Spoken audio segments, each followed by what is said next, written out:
Signo del silencio.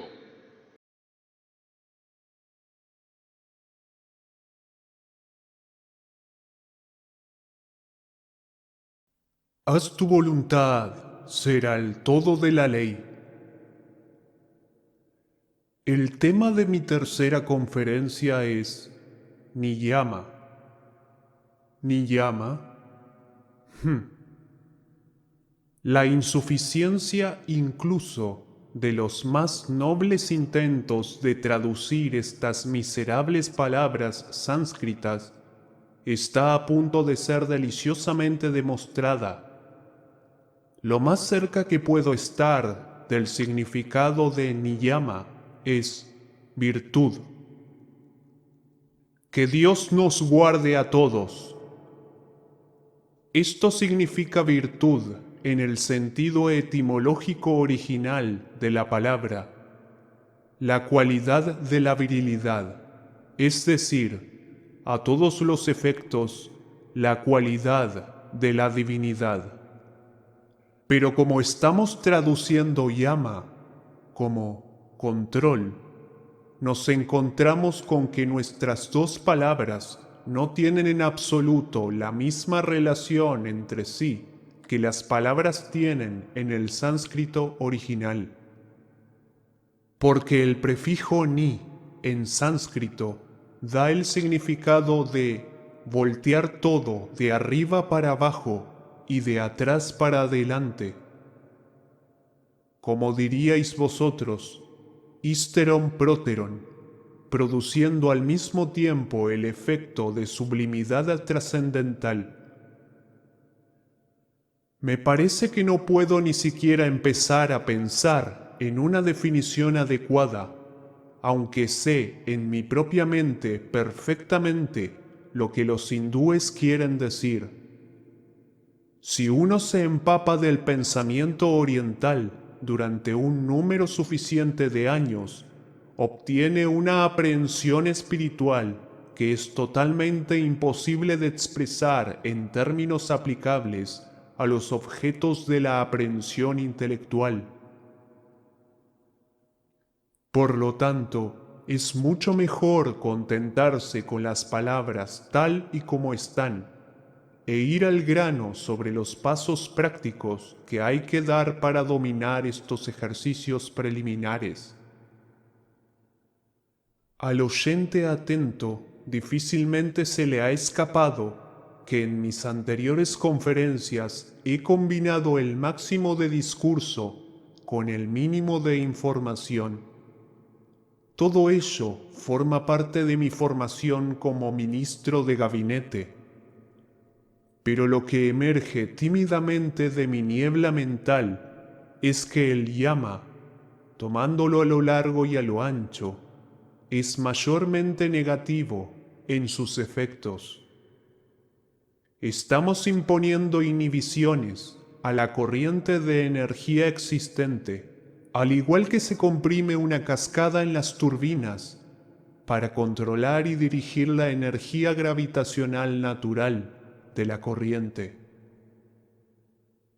Antes de dejar por completo el tema de llama, sería conveniente enumerar algunas de las conclusiones prácticas que se derivan de nuestra premisa de que no debe permitirse nada que pueda debilitar o destruir la belleza y la armonía de la mente. La existencia social de cualquier tipo hace que cualquier yoga serio esté absolutamente fuera del asunto. La vida doméstica es completamente incompatible incluso con las prácticas elementales. Sin duda, muchos de ustedes dirán, esto está muy bien para él, que hable por sí mismo. En cuanto a mí, yo manejo mi casa y mi negocio de manera que todo marcha sobre ruedas. Eco responde.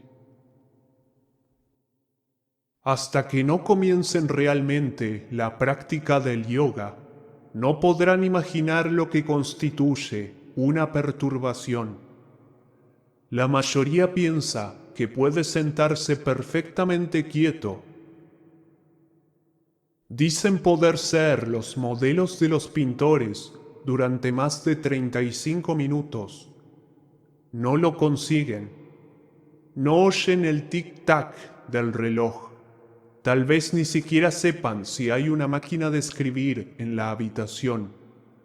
Por lo que sé, podrían dormir tranquilamente durante un ataque aéreo. Eso no tiene nada que ver. Tan pronto como empiecen las prácticas, descubrirán, si las hacen correctamente, que oyen sonidos que nunca antes habían oído en sus vidas. Se vuelven hipersensibles. Y como tienen 5 baterías externas bombardeando, tienen poco reposo. Sienten el aire en la piel con la misma intensidad que antes hubieran sentido un puño en la cara. Hasta cierto punto, sin duda, este hecho os resultará familiar a todos. Probablemente la mayoría de ustedes ha salido alguna vez a lo que se conoce grotescamente como el silencio de la noche, y habrán sido conscientes de movimientos infinitesimales de luz en la oscuridad, de sonidos esquivos en la quietud. Os habrán tranquilizado y complacido. Nunca se les habrá ocurrido que estos cambios podrían sentirse cada uno como una punzada. Pero, incluso en los primeros meses del yoga, esto es exactamente lo que sucede. Y por lo tanto, es mejor estar preparado y organizado antes de empezar, de modo que toda su vida esté permanentemente libre de todas las causas más groseras de problemas. El problema práctico de Yama es, por lo tanto, en gran medida, ¿cómo me estableceré en el trabajo? Luego, una vez cumplidas las mejores condiciones teóricas, hay que afrontar cada nuevo problema que surja de la mejor manera posible. Ahora estamos en una mejor posición para considerar el significado de niyama o virtud. Para la mayoría de los hombres, las cualidades que constituyen niyama no son percibidas en absoluto por su autoconciencia. Se trata de poderes positivos pero latentes. Su desarrollo no es meramente mensurable en términos de cantidad y eficacia. A medida que nos elevamos de lo grueso a lo fino, de lo grosero a lo sutil, entramos en una región nueva y que a primera vista parece inconmensurable. Es imposible explicar lo que quiero decir con esto. Si pudiera, ya lo sabrían. ¿Cómo se puede explicar a una persona que nunca ha patinado la naturaleza del placer de ejecutar una figura difícil sobre el hielo? Tiene en sí mismo todo el aparato listo para ser usado, pero la experiencia, y solo la experiencia, puede hacerle conocer los resultados de tal uso. Al mismo tiempo, en una exposición general del yoga, puede ser útil dar alguna idea de las funciones en las que se basan esos picos que atraviesan las nubes de las limitaciones de nuestro entendimiento intelectual.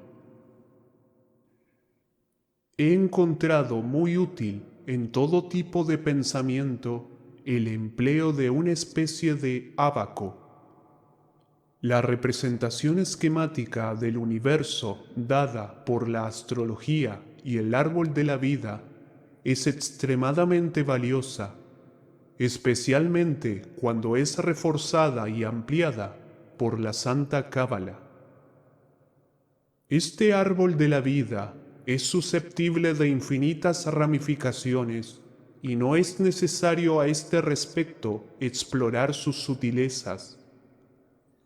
Deberíamos ser capaces de hacer un diagrama bastante satisfactorio para fines elementales, tomando como base de nuestra ilustración el sistema solar, tal como lo conciben los astrólogos. No sé si el estudiante medio es consciente de que, en la práctica, las significaciones de los planetas se basan generalmente en las concepciones filosóficas de los dioses griegos y romanos. Esperemos lo mejor y sigamos adelante. El planeta Saturno, que representa a la anatomía, es el esqueleto. Es una estructura rígida sobre la que se construye el resto del cuerpo. ¿A qué cualidades morales corresponde? El primer punto de virtud de un hueso es su rigidez, su resistencia a la presión. Y así, en Niyama, encontramos que necesitamos las cualidades de la simplicidad absoluta en nuestro régimen. Necesitamos insensibilidad, necesitamos resistencia, necesitamos paciencia. Es sencillamente imposible que alguien que no haya practicado el yoga entienda lo que significa el aburrimiento. He conocido a yogis, hombres incluso más santos que yo. No, que, para escapar del intolerable tedio, volaban a refugiarse en una fiesta de bebidas. Es un tedio fisiológico que se convierte en la más aguda agonía. La tensión se convierte en calambre. Nada más importa que escapar de la coacción autoimpuesta. Pero todo mal trae su propio remedio. Otra cualidad de Saturno es la melancolía. Saturno representa el dolor del universo. Es el trance del dolor lo que le ha determinado a uno a emprender la tarea de la emancipación. Esta es la fuerza energizante de la ley. Es la rigidez del hecho de que todo es dolor lo que lo mueve a uno a la tarea y lo mantiene en el camino. El siguiente planeta es Júpiter. Este planeta es, en muchos sentidos, el opuesto de Saturno. Representa la expansión, como Saturno representa la contracción. Es el amor universal, el amor desinteresado cuyo objeto no puede ser otro que el propio universo. Esto viene a reforzar los poderes de Saturno cuando agonizan. El éxito no es para uno mismo, sino para todos. Uno puede ceder su propio fracaso, pero no puede ser indigno del universo. También, Júpiter representa el elemento vital, creativo y genial del cosmos. Tiene a Ganímedes y a Hebe como coperos.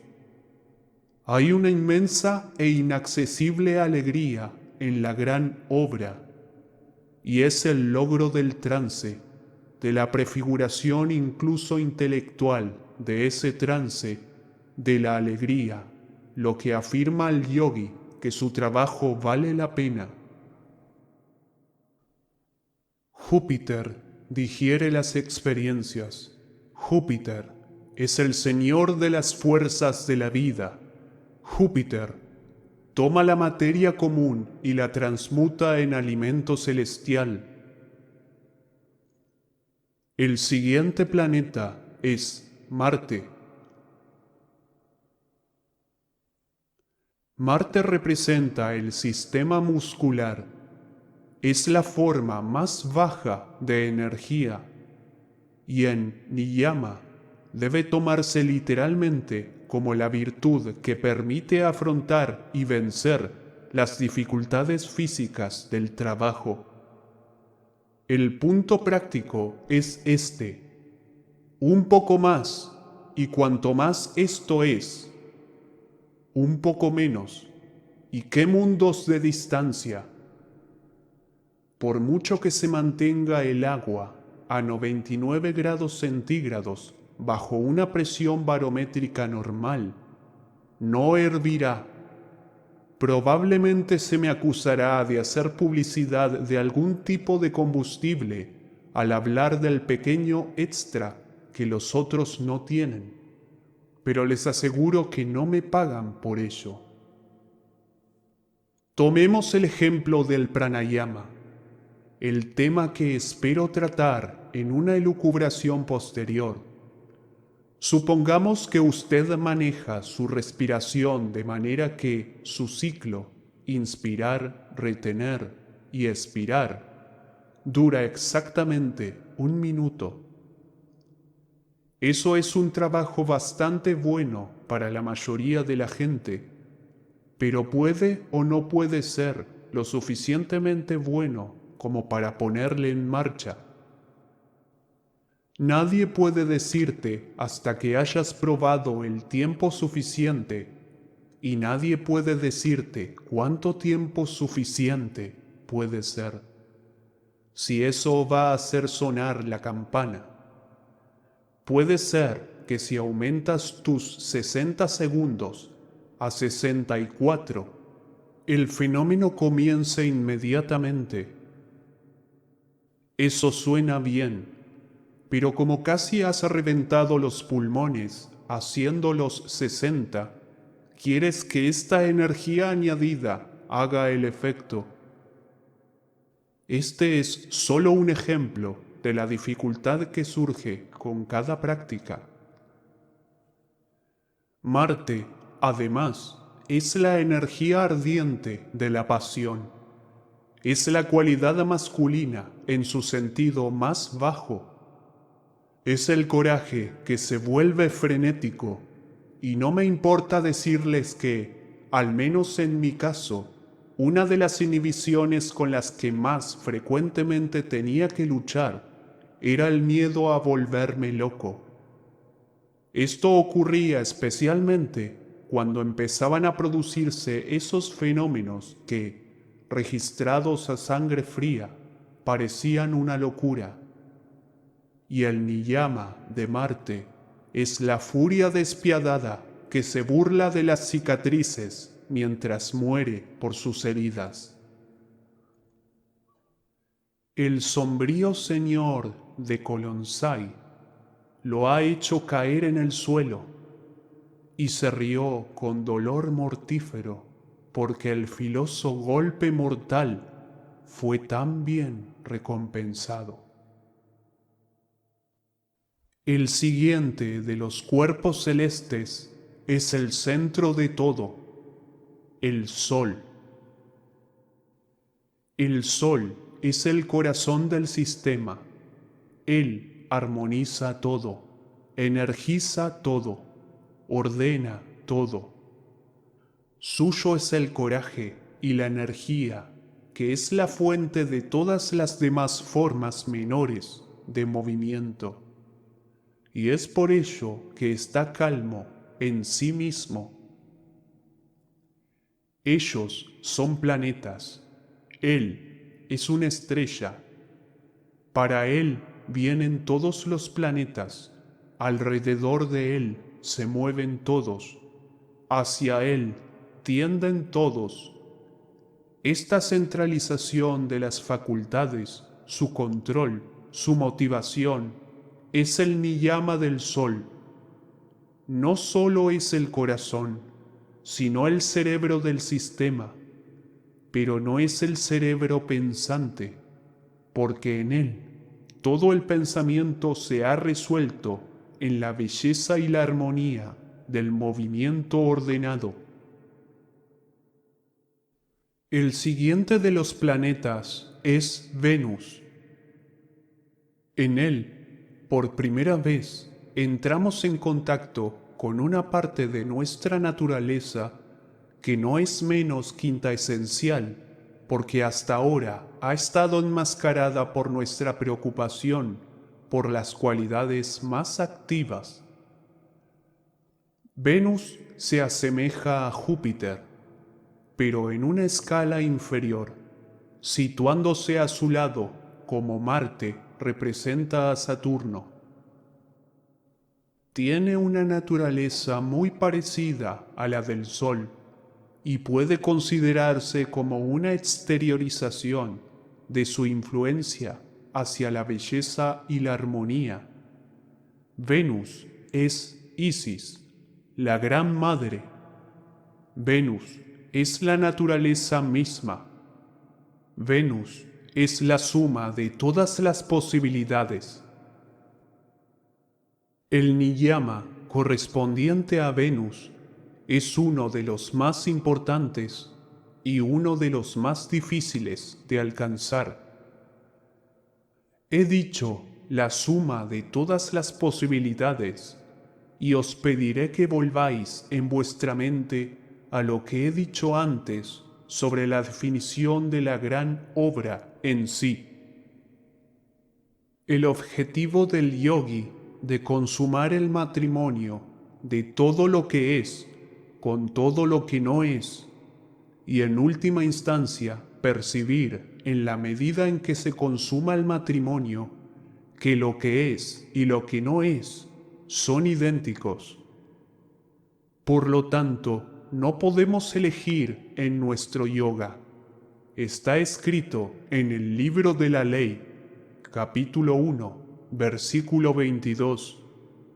No hagáis diferencia entre una cosa y otra, porque de ahí viene el daño. Venus representa la aceptación extática de toda experiencia posible y la asunción trascendental de toda experiencia particular en la experiencia única. Por cierto, no olvidéis esto. En un sentido menor, Venus representa el tacto. Muchos de los problemas que enfrenta el yogi son impracticables a la manipulación intelectual. Se rinden a la gracia. Nuestro siguiente planeta es Mercurio, y los niyama que le corresponden son tan innumerables y variados como sus propias cualidades. Mercurio es el verbo, el logos en lo más alto, es el medio directo de conexión entre los opuestos, es la electricidad, el vínculo mismo de la vida, el proceso yógico mismo, su medio, su fin. Sin embargo, es en sí mismo indiferente a todas las cosas, como la corriente eléctrica es indiferente al significado de los mensajes que pueden ser transmitidos por sus medios. El niyama que corresponde a Mercurio en sus formas más elevadas puede adivinarse fácilmente a partir de lo que ya he dicho, pero en la técnica del yoga representa la fineza del método que es infinitamente adaptable a todos los problemas, y sólo así porque es supremamente indiferente. Es la destreza y el ingenio que nos ayuda en nuestras dificultades. Es el sistema mecánico, el simbolismo que ayuda a la mente humana del yogi a tomar conocimiento de lo que viene. Hay que señalar aquí que, debido a su completa indiferencia hacia cualquier cosa, y ese pensamiento es, cuando se llega lo suficientemente lejos, un punto primario de la sabiduría, es totalmente poco fiable. Uno de los peligros más insondables del camino es que hay que confiar en Mercurio, y sin embargo, si se confía en él, se está seguro de ser engañado. Solo puedo explicar esto, si acaso lo hago, señalando que, como toda verdad es relativa, toda verdad es falsa. En un sentido, Mercurio es el gran enemigo. Mercurio es la mente. Y es la mente lo que nos hemos propuesto conquistar. El último de los 7 planetas sagrados es la Luna. La Luna representa la totalidad de la parte femenina de nosotros, el principio pasivo que es, sin embargo, muy diferente al de Venus, porque la Luna corresponde al Sol, como Venus a Marte. Es más puramente pasiva que Venus, y aunque Venus es tan universal, la Luna también lo es en otro sentido. La Luna es lo más alto y lo más bajo. La Luna es la aspiración, el vínculo del hombre con Dios. Ella es la pureza suprema. Isis, la Virgen. Isis, la Virgen Madre. Pero se sitúa en el otro extremo de la escala, para ser un símbolo de los propios sentidos, el mero instrumento de registro de los fenómenos, incapaz de discriminación, incapaz de elección. El niyama correspondiente a su influencia, el primero de todos, es esa cualidad de aspiración, la pureza positiva que rechaza la unión con todo lo que no sea el todo.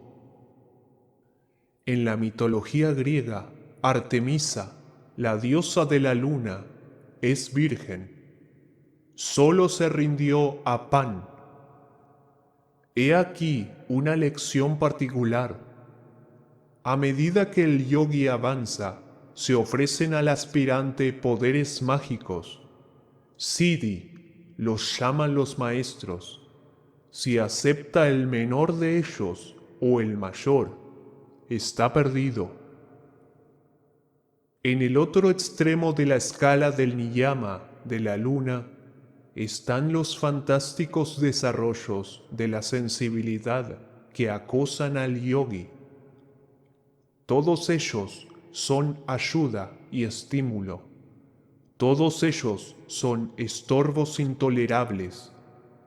Estos son los mayores obstáculos que enfrenta el ser humano, entrenado como está por siglos de evolución para recibir toda su conciencia solo a través de los sentidos.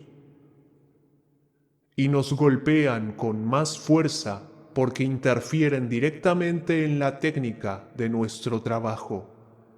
Constantemente estamos adquiriendo nuevos poderes a pesar de nosotros mismos, y cada vez que esto sucede, tenemos que inventar un nuevo método para reducir su malicia a la nada. Pero, al igual que antes, el remedio es del mismo material que la enfermedad. Es la pureza inquebrantable de la aspiración lo que nos permite superar todas estas dificultades. La luna es el ancla de nuestro trabajo. Es el conocimiento y la conversación con el santo ángel guardián, lo que nos permite vencer en todo momento y de todas las maneras, conforme la necesidad de cada momento. Hay otros 2 planetas que no se cuentan entre los 7 sagrados. No diré que los antiguos los conocieran y los ocultaran deliberadamente, aunque muchos de sus escritos sugieren que puede ser así. Me refiero al planeta Herschel o Urano y a Neptuno. Sea cual sea el conocimiento de los antiguos, es al menos cierto que dejaron huecos en su sistema que fueron llenados exactamente por estos dos planetas y el recién descubierto Plutón. Llenan estas lagunas del mismo modo que los nuevos elementos químicos descubiertos en los últimos 50 años llenan las lagunas de la tabla de la ley periódica de Mendeleev. Herschel representa la forma más elevada de la verdadera voluntad, y parece natural y correcto que no se clasifique con los 7 planetas sagrados, porque la verdadera voluntad es la esfera que los trasciende. Cada hombre y cada mujer es una estrella. Herschel define la órbita de la estrella, sus estrellas. Pero Herschel es dinámico. Herschel es explosivo. Herschel, astrológicamente hablando, no se mueve en una órbita, tiene su propio camino. Así que el niyama que corresponde a este planeta es, en primer y último lugar, el descubrimiento de la verdadera voluntad. Este conocimiento es secreto y muy sagrado. Cada uno de vosotros debe incorporar para sí la incidencia y la cualidad de Herschel. Es la más importante de las tareas del yogi, porque hasta que no lo haya logrado, no puede tener idea de quién es ni hacia dónde va. Aún más remota y tenue es la influencia de Neptuno. Aquí tenemos un niyama de infinita delicadeza, una intuición espiritual muy alejada de cualquier cualidad humana. Aquí todo es fantasía, y en este mundo hay infinitos placeres, infinitos peligros. El verdadero niyama de Neptuno es la facultad imaginativa, el preanuncio de la naturaleza de la luz ilimitada. Tiene otra función. El yogi que comprende la influencia de Neptuno y está en sintonía con Neptuno tendrá sentido del humor, que es la mayor salvaguarda para el yogi. Neptuno está, por así decirlo, en primera línea. Tiene que adaptarse a las dificultades y a las tribulaciones, y cuando el recluta le pregunte ¿qué cosa ha hecho ese agujero?, tiene que decir, sin sonreír, ratones. Plutón es el máximo centinela de todos. De él no es prudente hablar.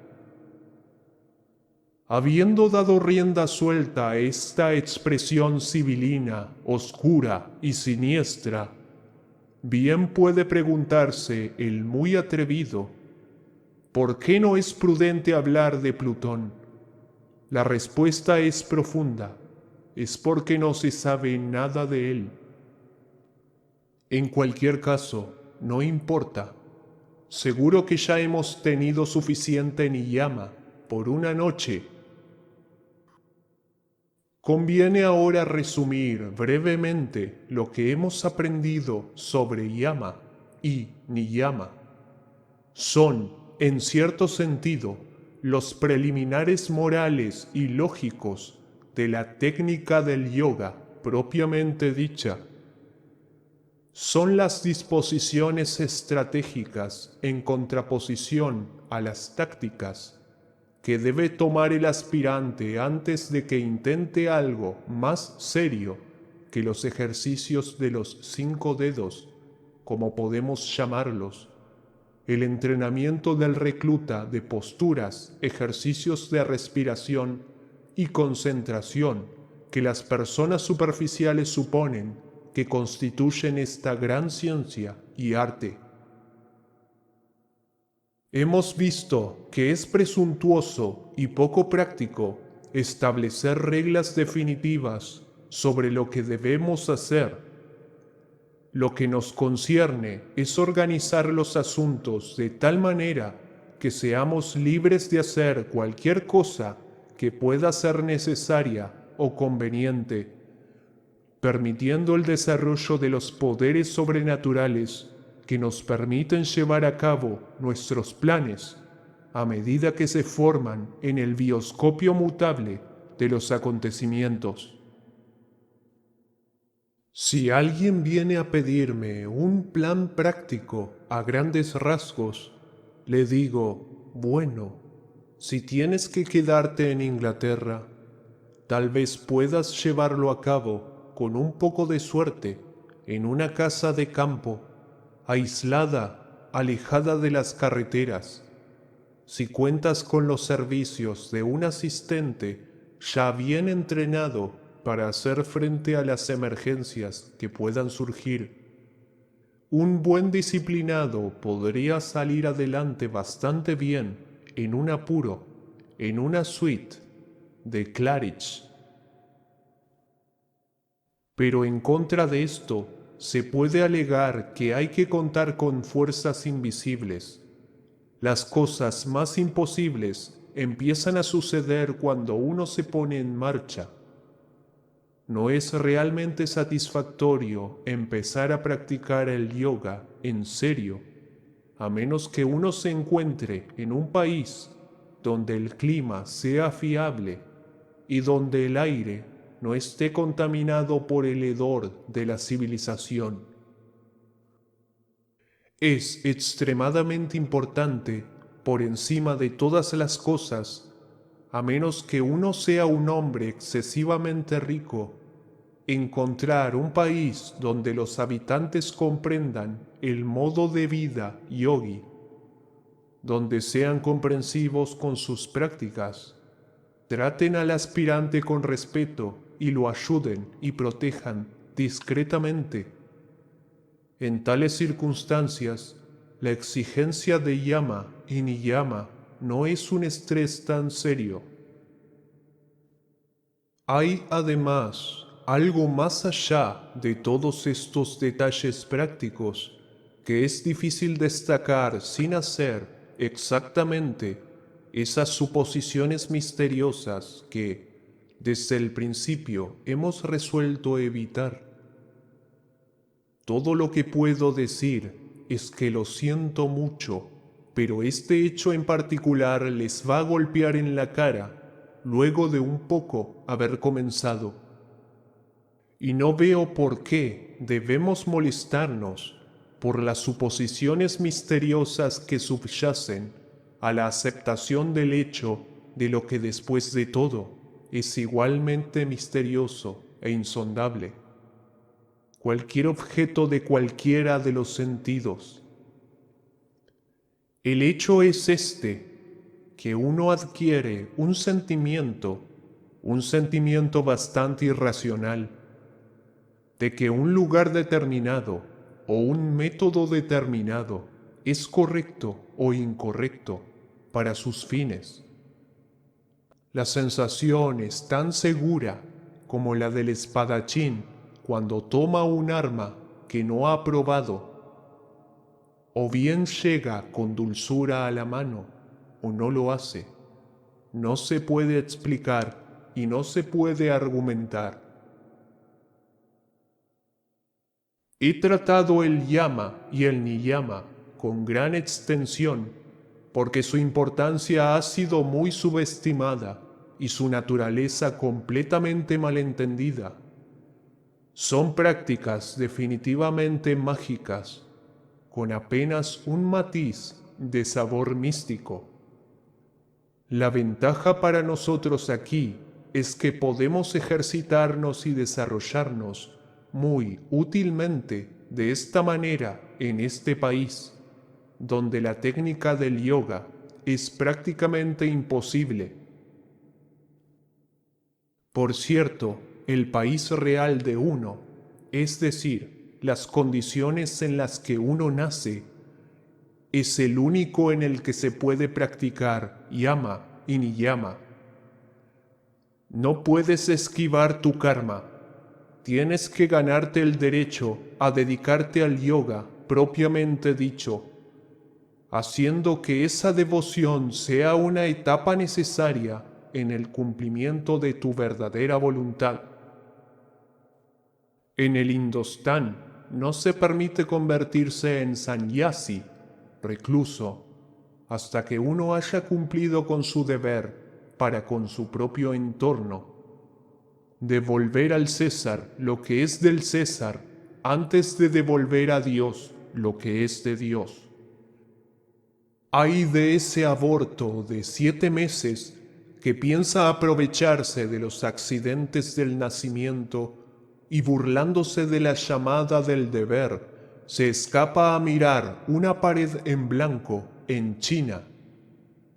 Yama y niyama son solo las etapas más críticas del yoga, porque no pueden traducirse en términos de un plan de estudios escolar, ni tampoco pueden excusar adecuadamente al aspirante de los deberes de la virilidad. Haz tu voluntad será el todo de la ley.